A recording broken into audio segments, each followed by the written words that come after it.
J'ai voulu faire cette formation en ligne parce que je me suis rendu compte qu'en tant qu'infirmière, je m'habillais plus. Comme j'arrivais dans les vestiaires, je me déshabillais, je mettais ma tenue d'infirmière, j'avais perdu cette habitude de m'habiller. Et puis après, j'ai été maman. Et les vêtements de grossesse, il y a quelques années, il n'y avait pas autant d'efforts que maintenant. Et puis après, c'est comme si j'avais un trou dans ma vie, j'ai plus su m'habiller. Je ne savais plus comment il fallait faire pour faire les magasins, pour savoir ce qui nous allait, ce qui nous allait pas. Et donc ce concept de s'habiller vrai, ça m'a beaucoup parlé parce que c'était vouloir exprimer ce qu'on était et pas être dans des dictates de la mode ou des injonctions extérieures, mais vraiment que le vêtement reflète quelque chose qui nous dit quelque chose de nous-mêmes.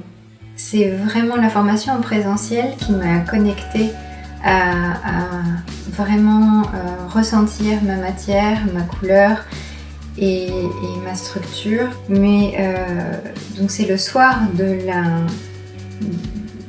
la formation en présentiel où c'était rigolo parce que le lendemain on avait la photographie avec la photographe. Et c'est là que je me suis dit mais j'ai pas de tenue. J'ai rien à mettre moi pour la photographie dans ma matière et dans ma couleur. J'ai été faire une boutique, j'ai trouvé une robe et c'est celle-ci.